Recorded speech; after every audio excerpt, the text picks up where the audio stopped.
বলছেন 10% পাবে না, মেয়া 16 বছর ভোট হয়েছে, কে কত পার্সেন্ট পাবে পাবে না ব্যালট পেপার আসবে, জনগণ ডিসাইড করবে। আপনি বলে দিলেন অমুকে পাবে না অমুকে পাবে না। আজকের গতকালকের দেশনেত্রী বেগম খালেদা জিয়া বিদেশে গিয়েছে চিকিৎসা নিতে আমার দেশের এই শহীদের রক্তের উপরে ভিত্তি করে। 2000 শহীদের রক্তের কারণে আজ তারেক রহমান সাহেব খালেদা জিয়ার একত্রে সাক্ষাৎ হয়েছে।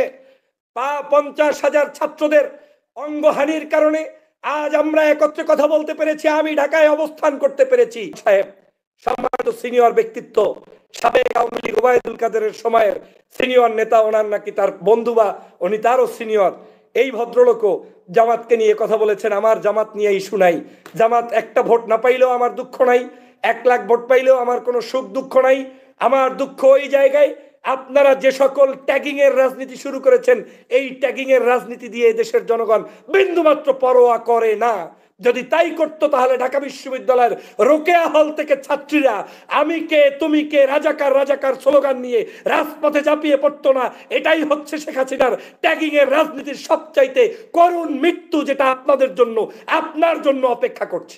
আপনি বলছেন 10% পাবে না, মেয়া 16 বছর ভোট হয়েছে, কে কত পার্সেন্ট পাবে পাবে না ব্যালট পেপার আসবে, জনগণ ডিসাইড করবে। আপনি বলে দিলেন অমুকে পাবে না অমুকে পাবে না। কষ্ট পেয়েছি আপনার কথায় ফজলুর রহমান সাহেব, আপনি সমন্বয়কদেরকে চাগাইয়া চাগাইয়া বক্তব্য দিয়ে বললেন তোমরা বাংলাদেশের মুখ উজ্জ্বল করতে তারা কি করেছে, মানে তাদের এখন শিক্ষা দীক্ষা আমাদের বিদেশে গিয়েছে চিকিৎসা নিতে আমার দেশের এই শহীদের রক্তের উপরে ভিত্তি করে। 2000 শহীদের রক্তের কারণে আজ তারেক রহমান সাহেব খালেদা জিয়ার একত্রে সাক্ষাৎ হয়েছে। 50,000 ছাত্রদের অঙ্গহানির কারণে আজ আমরা একত্রে কথা বলতে পেরেছি, আমি ঢাকায় অবস্থান করতে পেরেছি।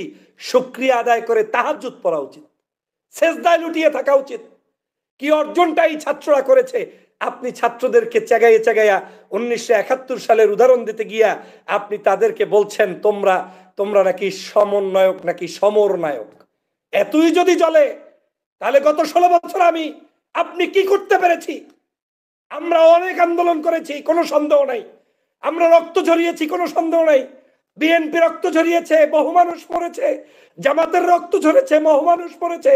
13 সাল থেকে জামাত বিএনপি প্রত্যেকেই রাজপথে আন্দোলন করেছে, কোনো সন্দেহ নেই। কিন্তু আমরা বিজয়টাকে ছিনিয়ে আনতে পারি নাই, ছিনিয়ে এনেছে আমার দেশের এই মুহূর্তের এই যে তরুণ টকবগে, যাদেরকে আপনি বলছেন ক্লাসরুমে ফিরে যাও। তুমি আবার রাজনীতির কি বোঝো? ওই রাজনীতি না বোঝা 14-15 বছরের সন্তানটি আপনার আমার চোখের সামনে বিজয় অর্জন করে দিল, সেটাকে 6 মাস সময় লাগে নাই, ভুলে গেলেন কি করে? আমি বুঝতে চাই কি ভাষায় আপনাকে জবাব দিব।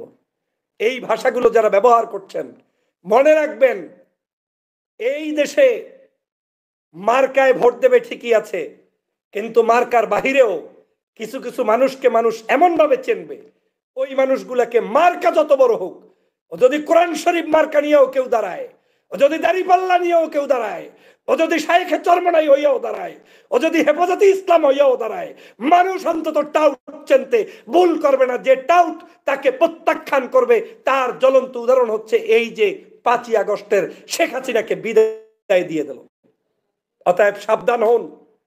আমার এই কঠিন কথাগুলো তাদেরই পছন্দ হবে যারা দেশকে ভালোবাসেন, যারা 16 বছর নির্যাতিত ছিলেন, যারা অপমানের শিকার ছিলেন, যারা রাজনীতিতে বাংলাদেশে শেখ হাসিনার কারণে একটাবার এদেশে মিছিল মিটিং করতে পারেননি, তাদের পছন্দ হবে। আর যারা নতুন বাতাসে আপনি এখন নতুন করে চাকরি বাকরি স্বার্থ এমপি মন্ত্রী মিনিস্টার হওয়ার জন্য ধান্দাবাজিতে ব্যস্ত, আপনার পছন্দ হবে না। কারণ আপনি এখন ভাবতেছেন টিকিট পাইলেই আমি একটা কিছু হব, টিকিট পাইলেই অনেক কিছু হবে না, তার প্রমাণ হয়েছে 5 তারিখ।